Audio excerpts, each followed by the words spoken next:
Hi, Somik. How are you? I'm doing good. How about you, Alok? Very well.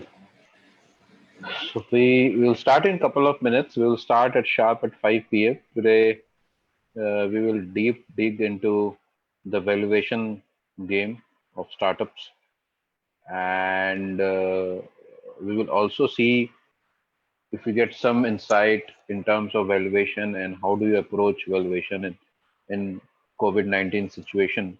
So this goes to all the startups who are in the process of raising funds and who want to understand how valuation is important for their business.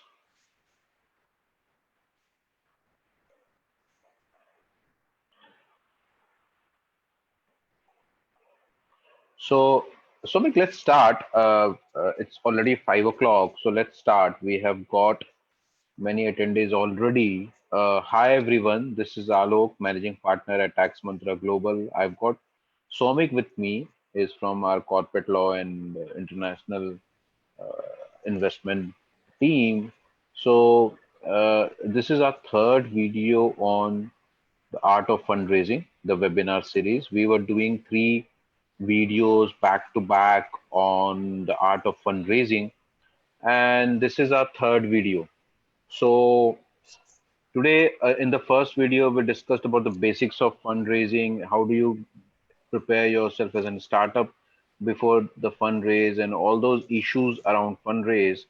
The second webinar, we had discussed about the tax and legal aspects of fundraise. We spoke about different terminology, the legal terminology in fundraise, which you should be careful of. And in the third video, in the third webinar, which we are doing today, we would talk about the valuation and the factors which determines valuation at a different stage of a startup, different methods of valuation, and all those things. So to start with, there's a very interesting, uh, just a second. Sumit, so all the webinars are recorded. You will get webinars on YouTube, on our YouTube channel. So don't worry, we will send you a link. Uh, before just we start, you can ask your questions. Either you can ask in the Zoom chat framework by typing in the chat, or you just raise hands. Or if you are watching us live on Facebook or on YouTube, you can just uh, post your comments and you can ask there also. So, so Somit, let's to start this webinar. I want to discuss on a very interesting thing. I mean, there is a interesting thought around valuation, and that thought is valuation an art or a science? Now, whether valuation is determined by the science or by the art in that sense. And to understand it is very important to understand what are the factors which determines valuation at different stage of a startup. So, Somit, let's start. If you can have any question at this point, I can. Right, right. So thanks, Alok. Hi to all the attendees of the meeting. You're right, Alok. So the basic funda of a valuation is to understand whether it's an art or a science. Is it just based on negotiation, or there is a science behind it? And how at different stage, I mean, pre-series A, series B, or at say a seed fund round, is valuation mechanism different at each stage? Okay, yeah. So, Somik, so valuation is very much dependent on at what stage you are in. So to start with, for a public limited company which is traded on stock market, the valuation is very easy. The valuation is based on EBITDA. The valuation is based on P factor. The valuation is also based on how the company is performing quarter to quarter, and it's very easy to determine the valuation because the valuation is also determined by the price at which people want to buy and sell stock freely on stock market. So it's easier to value a company at a at a for a public limited company. Now, how about a company which is a unicorn, or which is just before becoming a unicorn? That company may not be earning profits, may not be earning enough revenue, but how do you value that business? A business which has raised lot of money from investors like SoftBank or Tigers or such large VC firms. So at that stage, when you are about to become a unicorn, or you are large enough and people will not let you fall, is on the concept that it's all about last man standing. So today you might not be earning enough profits, or might not be earning enough revenue, but you are in a market which is large enough, and the investor is betting on you, in the sense that the investor wants to uh, bank you and want to put money on you, to see that can you be the last man standing in that industry, in that sector, so that after a point you start manipulating the price, start doing what you wanted to do. There are many examples of it, but I think that's how you get valued, and those are crazy valuation. I mean, it's not a science, it's not an art to be precise, as the valuation is a game between give and take. So that's the crazy part of the valuation, when you see millions and millions of dollars.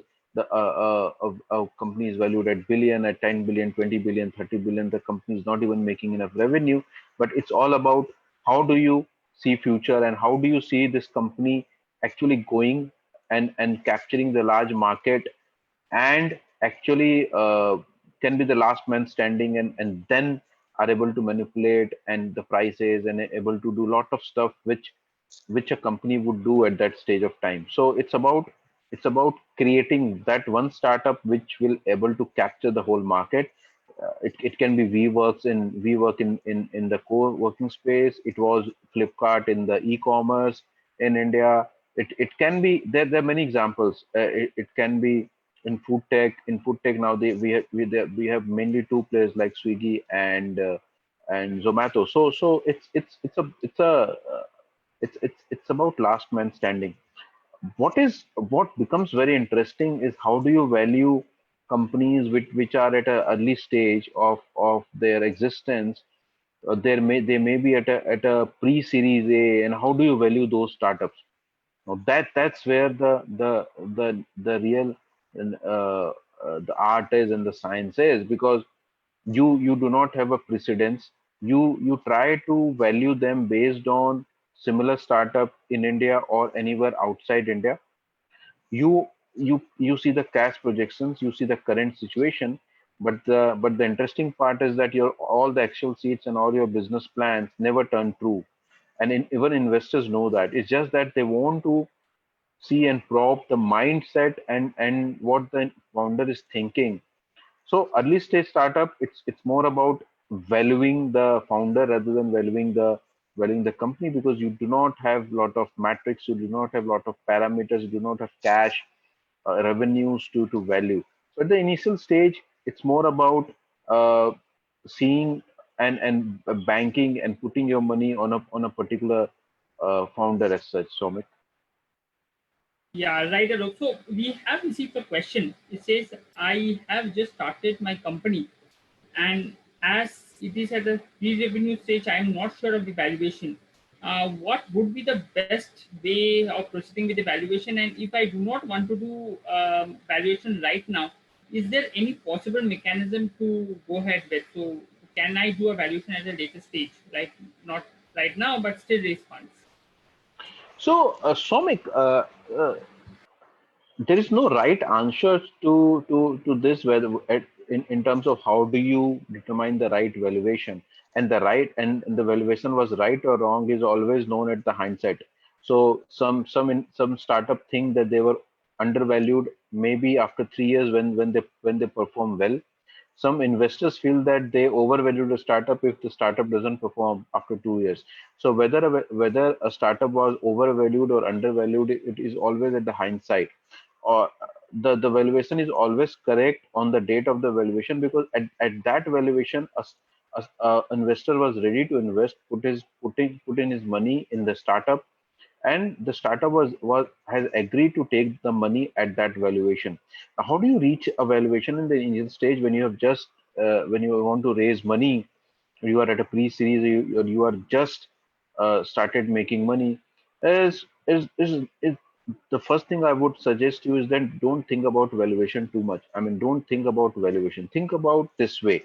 Think about you need a runway of 18 to 20 months, and you need to have that much of money which you will use to hire more people, to build on your technology, to grow your business, to bring in marketing and sales. And how much money do you need for 18 to 20 months? Now that money which you need is, and how much stake are you willing to dilute? 20%, 15%. It depends at what stage you want to dilute. And the function of both is actually the valuation. So valuation is, do not go too much into valuation. Understand the need, understand at the initial stage, and this is purely at the initial stage. I think we covered this in the last webinar also, that at an initial stage, at a pre-series A level, at a angel level, think about the right investors. Think about investors who would be able to add value to your startup rather than thinking about too much about valuation.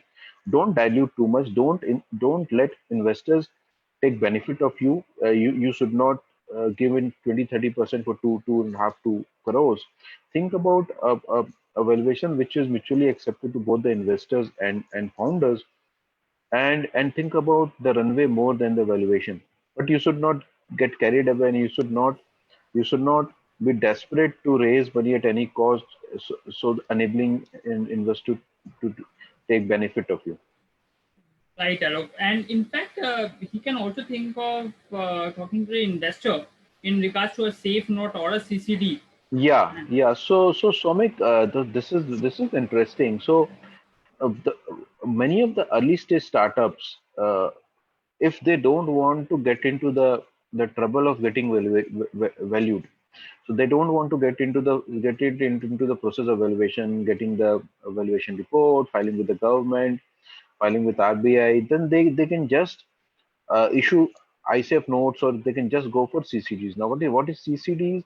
CCDs are convertible debenture instruments, wherein today you say that I want to raise 1 million, and I'm raising 1 million at a 10% interest and a 20% discount. Now, what does that mean? That basically means that after 3 years, 3 years or 2 years, or at the next investment, when the company will be actually be valued, the current investors will get a accumulation of interest on the initial investment, because they get a discount on that. I think for initial investors, that's the best procedure to not get valued, not even talk about valuation in the initial stage, at the angel stage. Just go and raise and issue CCDs and raise money. right, Alok. And what would be your advice in regards to negotiation on valuation with the investors? If a entrepreneur wants to negotiate, I mean, this is a very common thing that happens in the startup ecosystem, that they want to negotiate, especially on valuation. So, what sort of advice or strategies you wish to suggest to those entrepreneurs? See, negotiation happens in each and every aspects of life, not only in valuation, but each and every aspects of life. And you negotiate because you feel that you can take something, and you can convince the investor for a better valuation. The investor would feel that they might get a big pie at the same amount of money they want to invest. And purely from our experience, what we have seen, that a founder who is able to tell his stories, in who is able to create a story around his startup, who is able to convince, or he is able to uh, convince why he is starting, he's able to project, he's able to showcase, demonstrate the reason, the vision, and overall aspects of the business, would be able to raise more money. So take an example, two SaaS business doing mostly same thing, or two food tech business, food delivery business, same business, but one business will talk about in a different way and talk about vision and talk about added services, we talk about everything else. That founder will able to raise more money compared to a founder who is more of an introvert. So you need to learn the art of telling stories. You need to learn the art of telling stories around your startup, around your business, in terms of why you started, what you want to do, how you want to do, how you are creating impact, not only financially but socially in the ecosystem. For instance, today in the COVID-19 world, many of the startups founders are creating stories around it in terms of how they are helping the society at large to face this challenge of COVID-19. So telling story is very very important. The second thing is in terms of how well prepared are you in terms of the industry you want to get into, in terms of the market size, in terms of the target audience, in terms of what is happening on globally, in terms of what are other startups, if not in India, anywhere in US or some other countries. I see a lot of startups, they say that the product they have created is world class, and the product which they have created, you don't have any such product on this planet. And then I tell them that there is a startup which does the similar thing in Israel. They say, okay, is it? I was not aware of it. So that's a big pull down for an investor if you have not done your homework properly. So do your homework, research properly, uh, on are there any startups, how they are performing, what is the market size, how you want to reach. So if you want to raise money, okay, you have raised money for 18-20 months, but what you will do with that money, how would you use that money? I think those factors are very very critical, and those factors helps, because at the end of the day, at the initial stage, an investor puts money on the founder more than putting money on an idea or a business. Swami. Right, Alok. So to summarize, if I am able to understand it correctly, do your homework A and B. Uh, please prepare your business, financial, and marketing narrative properly. Whether doing your business or pitching to the investors, this should be a very important, and it helps during your negotiation regarding the valuation figures. So coming to my next question, I would ask you about a pertinent question that many startups are asking. I mean, what should be the right valuation techniques? There are a lot of valuation techniques that have been floated in the market. What should be the right approach, and what is commonly used by the investors when they are valuing your firm? Hello, you there? Yeah, I'm just there. There was some network issue. It's raining heavily in this part of the world. Right. Somik, there are different methods to value your startup. One of the most common method is discounted cash flow. Then there are different methods of market size, also a factor of revenue and fundraise in, if you have similar startups in other countries, or in the similar industry. So there are different methods to do it. Having said that, trust me, all the business valuation methods are important only when you are able to convince your startup, that to your investor, that this is what you have, what you are doing and how you are doing. The most important thing is to convince yourself that this is how you're valuing your startup, and this will hold strong in front of the investor.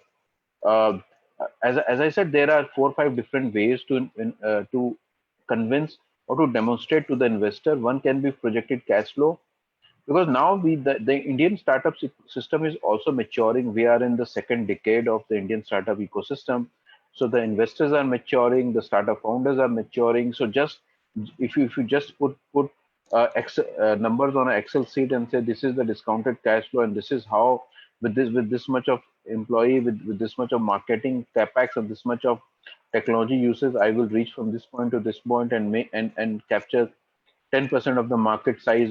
So those things do not hold good these days with investors. You have to be clear cut, sharp in terms of what you're going to do with that money. As far as valuation method is concerned, those methods are important only when you are able to convince to the investor. And what is more important is that at what stage you are in. So, Romit, Romit asked us that whether does it help in investment cycle if a deep. Romit, it helps in terms of creating some kind of confidence in the minds of investors. But having said that, uh, what is more important is how prepared the founder is, and at what stage you are in. These registrations with government helps you if you are at an early stage.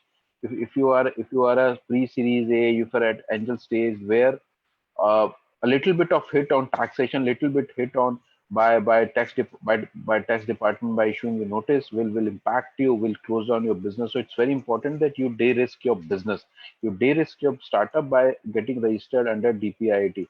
But after a point at a advanced stage wherein you are too large for someone to let you fall is at that point of time these are not so important in my mind. Right. So, I mean, Roman's question brings me to an important point. Can you just inform again to our panelists? I understand that we discussed this last day also about the angel tax. Can you just give a brief again for the benefit of our attendees in regards to the angel tax and vis-a-vis how DPIIT registered startup will be benefited in regards to the angel tax? So, angel tax, I explained this even in the last webinar also. Angel tax is not defined anywhere. Angel tax is not a term which is there in the tax laws. Angel tax is nothing but there was a law which was passed in 2012 by the finance minister, Mr. Parna Mukherjee, and the law was that if a company issues shares at a share premium, issues share which are at a higher than the face value or market value, then the company will be taxed at 30% for the additional share premium which by which they have raised the capital. Now, what happened is that by 2014, when lot of startups raised angel capital in India in 2013, 14, 12, and the tax officer said that wow, this is a unique case. The company doesn't have even a revenue, that the company doesn't have assets, but the company is able to value itself at 2 lakh, 2 cr, 3 cr, 1 million and raise capital share premium. So the tax department started issuing notices to startups and assessing demands and asking them to pay taxes on the share capital. So that's how the name came up in post 2013-14 when this current government came in. So angel tax was prior to Modi government. So when Modi government came in and there was a lot of uh, talk about angel tax and India is anti startups and those things, the government came up and said that okay, fine, you will not this provision not be applicable to you. This provision is under Section 56 of Income Tax Act. That provision will not be applicable to you if you are registered with the income tax department. So there is a simple form which says that you give a consent and you declare that you are a startup and there are different things which you need to put in the form, then you will not be taxed. So a DPIIT, so there are two registrations with DPIIT. One is for angel tax and other is for income tax benefit. Now, income tax benefit is a different ball game. There are only 150 to 200 startups have been given this registration under DPIIT, wherein the inter-ministry body gives that, and wherein the ESOP benefits are also given to only those startups. We did a detailed ESOP webinar this week, so that also you can see. So the best way for startups in the initial stage is to either raise capital from outside India, because when you are raising capital outside India and you are raising foreign currency, then you do not come under this law. Or if you are raising capital from India, from Indian angels, then you get registered, you get yourself first registered with DPIIT for that 56(7). Now, if you are raising capital from a registered SEBI registered an angel fund, then also there is no problem, Somit. Right, Alok, right. So, my next question is a question that I frequently get during when I meet young entrepreneurs who are just starting up. So, they ask this question: is it better to get some revenue before raising funds, or we can just approach the fund managers, investors right at the first. And so, what should be the better, especially in terms of valuation? Hello? So, so there is no right answers to this. Uh, Rather than saying that, let's understand as a startup, are you ready to raise funds? Now, have you done your homework properly? Have you decided what kind of startup you are building? If it's a disruptive technology which will not give you enough cash initially, which will drain lot of capital, you are a capex heavy startup. Either you are in manufacturing, or you need to spend lot of money on marketing to create a market, because you are into disruptive technology. For example, when Flipkart was launched in India, Flipkart was actually trying to cultivate habit of going online for people. Today, when we are sitting at home, we are stuck with COVID.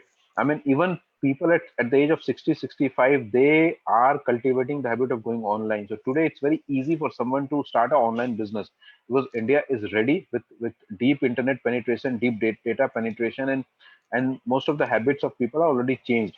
So it depends at what stage, what kind of startup you have. If your startup is capex heavy, or if your startup is a disruptive startup, or if your startup wants to create new habit, you need to create new market, then you have to raise capital, because there is no other option. If you are into a disruptive technology which has not been which not been tried earlier to you, then you have to raise capital. Visa way, a startup which will generate cash from day one, which will have passive income, then if you afford to bootstrap for a period of time, then you should. I mean, the best for you to is to not go for an angel investment and directly jump to Series A or Series B. That's the best thing which you can do. One of the big example of that is Zerodha. So Zerodha was not required to raise capital at an angel fund. They directly jump to Series B, Series E, or Series D, because they've just raised capital. Because then you have done enough, you have built enough, that you will able to, you are matured enough, and you will able to do right transaction with investors. So Somik, as I said, it depends from startup to startup, from business to business, and also the founder at what stage he is in. Many of the startups who have exited in the early startups and they have enough cash to burn initially, they might don't want to get into an angel fund and directly raise capital at a series A.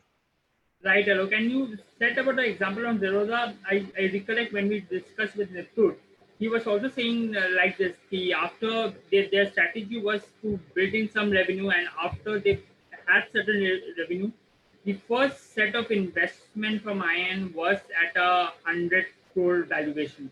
So it depends on the business. It depends on the founders what should be the strategy, and then they should take the right way forward. Coming to my next question, I think I got this question from one of my clients yesterday, and this is very important, especially in today's time. He says, I have raised seed fund from it and was about to go for Series A. However, due to this pandemic, I am not getting any investor at even at the same rate of valuation of seed fund. So, uh, because I was helping him in seed fund, I know the valuation at which he was raising is around 15 CR valuation. He was raising the first 2 CR round, the seed fund now. Now he was trying to get at a much higher valuation in the Series A. He goes on to say, um, we might face a cash crunch very soon as our seed fund funding is drying up. I believe I can get an investor at a lesser valuation. What's your opinion? Should I devalue for the time being to raise funds and move ahead, or keep the rope tight on the valuation and seek further investors if they are willing to invest? So my simple advice to all the startups at this stage is to work closely with your existing investors. You might not be able to initiate new discussions, new interaction with new set of investors because of the current situation. No investor is willing to put in money into a new deal. They are all preserving cash for their portfolio companies. So first advice, talk to your existing startup. Second advice, see, don't get too stuck into the valuation game. See about and always focus on the success of your business, in the sense that the next 12 months, that is from April 2020 to March 2021, if you are able to survive, if you are able to cut your fat and preserve your muscle, but and if you are there and if you're still there around and surviving in April 2021, then you are very much there to scale and grow, and there will be more opportunities for you to raise fund. At this point of time, if you just see if you can reduce your cost, reduce your marketing cost, see if you can lay off few of your unwanted employees, if you can convince your vendors to delay payments, if you can convince your landlord to waive off some of the rents, just just to maintain the runway for next 12 to 15 months, because this will continue for at least 12 months. The scenario wherein you go and send a PPT and you start a and you schedule an investment call is 6 to 8 months away, unless you are in a business which is into deep technology, which is into productivity tool, which enables SaaS, which enables a tool like Zoom, which enables work from home. Then you might able to raise funds. So just think about that. If you have to really raise money because you are short of money, you are in cash crunch, then don't worry about valuation. Worry and focus on the right kind of investors. Try to convince your current investor to help you to raise money, or maybe raise a CCD round with your current investor, which can be converted into equity later. We did a very detailed webinar day before yesterday with Abhishek Gupta of IndusNet and Pallav of Tools and Charts on how to build sustainable business in difficult times. I think you can see that webinar. We discussed a lot of things there. So don't unnecessarily worry about valuation. If you have to still raise money, raise from any existing investors, talk to them and be frank to them. Great, Alok. I think we have covered most of our questions that have been asked by the startups and entrepreneurs during the webinar session. I would end the session with a request from my side to you. Can you just give us three important points for every entrepreneur who is seeing this video both over in Zoom and Facebook Live and YouTube? What the three fundas for every entrepreneur during valuation when they're raising money? Be realistic. Don't overvalue your startup. Talk to the right investor. Don't be desperate. I can give you 10 fundas. Don't be desperate for money. See from whom you are raising. Raise for 18 to 20 months. Raise right kind of money. Uh, that's it. And raise for right kind of reason. That's it. Right. So I think we have covered the session. Would you like to conclude, Alok? Thanks, Omik. So just to conclude, we did a detailed discussion on valuation today. So as I said, valuation, don't get too stuck in valuation is not in your hands. I mean, you can negotiate, but it also depends at what stage you are raising money, from whom you are raising money, for what you are raising money. These factors are much more important than just the valuation. For instance, at the initial stage, if you are onboarding a great mentor and an angel investor who has got experience of building similar kind of business in the past, if that person is not able to bring a lot of money, but he is able to bring connect and experience on board that investor, make him a mentor, make him a co-founder. At a series A, after series A, go for deep pocket investors, because at that stage you need lot of money to capture market, to challenge your competitors. So choose different kind of investors at different stages for your startup. Uh, and at last, don't give up at this stage. Try to increase your runway, try to cut your costs, try to work lean, try to bootstrap, try to find out a passive income if possible. Talk to your customers, talk to your employees, vendors, and come out of this is COVID situation. Just stay there, hang there for next 12 months. If you feel that you are not able to raise money in next 12 months, if you are short on money, then renegotiate things and move ahead. That's it from Somik and myself today from Taxmantra Global. Wishing you a very happy Sunday. Enjoy, spend time with your family. regain yourself and regain your mental peace in these difficult times. Thank you. Thanks, Till guys. tell. Thanks, guys. Stay safe. Thank you. Thanks, Weber. Thanks for the compliment.